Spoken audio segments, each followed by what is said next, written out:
Let's go to Benghazi, talk to Ahmed, a resident of Libya's second biggest city. Not his real name. We're protecting his real identity for his own safety. Ahmed, tell us a little bit about what you're hearing about on the streets of Benghazi and the troops and the possible mercenaries that may be out there. Well, I tell you, I just heard that lady speaking in fear, and this is what we are right now. We are in the middle of fear. And it's not a war. It's a big massacre. It's horrible. We've never heard anything of it before, not in Libya, not even around the world. It's horrible. And it's gun shooting going around in the army barricade in the Birka area, which is about 5 kilometers south of the north, where the people are demonstrating in front of the court. And there were a lot of killing, a lot of shooting.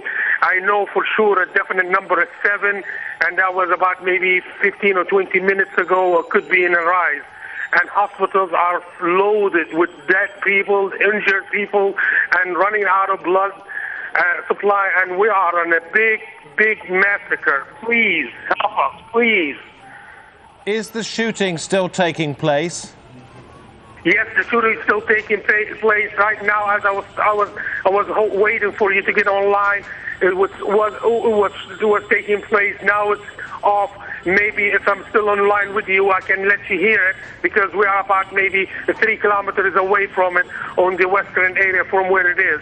And we saw this morning the big army troop coming into the city. They weren't here last night. They weren't here the day before. They took control of this army barricade. They also took control of the police barricade, which is south of the army barricade by 5 kilometers. You can hear it now. We can hear the shooting going around, and it's a big massacre. And people, they don't care. They don't care about us. They can destroy us completely. They don't care. Please, you guys have to do something to us. Somebody help Benghazi, please. We hear another voice in the background.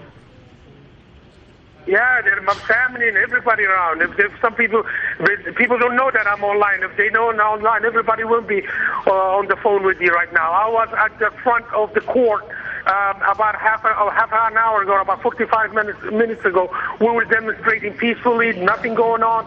It was fine, everything, and then all of a sudden the shooting started around the army barricade, because some of the people they were demonstrating went to the army barricade, and God knows what happened. We couldn't even go there. Are any of the demonstrators themselves carrying weapons?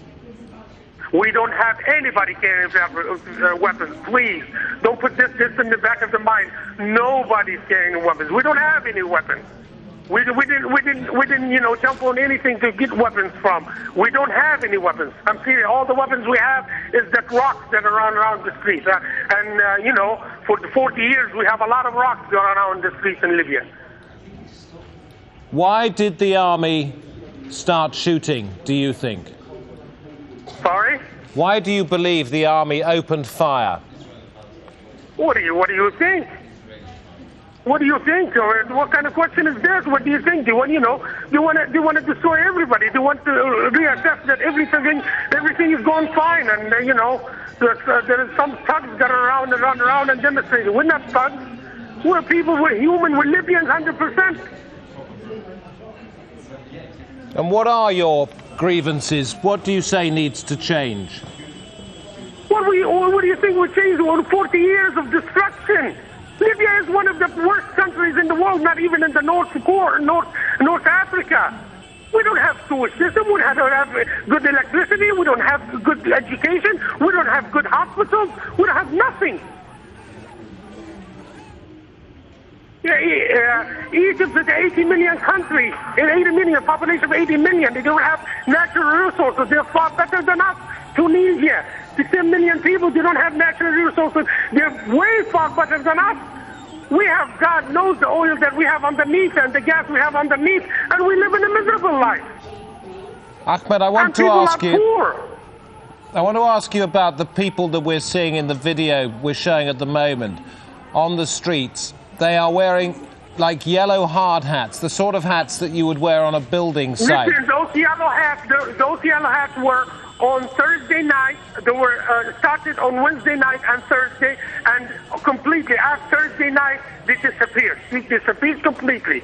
There were Libyans, there were some foreigners, we don't know where they come from, but they disappeared completely.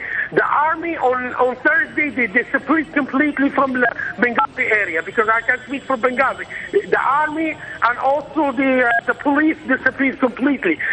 What you call it, the Lijan Sauriya, whatever these people are called, they also disappeared. Nothing. And all of a sudden, yesterday, everything, you know, people were demonstrating, people were burying their dead, and you know, we didn't have any. We didn't have this business started now. Now, an hour or 2 hours ago, the army arrived late last night or early morning, and God knows, I mean, machine guns and Kalashnikovs, and you know, they're well loaded, to be honest. Thank you very much for talking to us, Ahmed. Not the real name of the person we've just been hearing. We've protected his identity for pretty obvious reasons. Talking about his fear and what he describes as a massacre on the streets of Benghazi. That's Libya's second biggest city.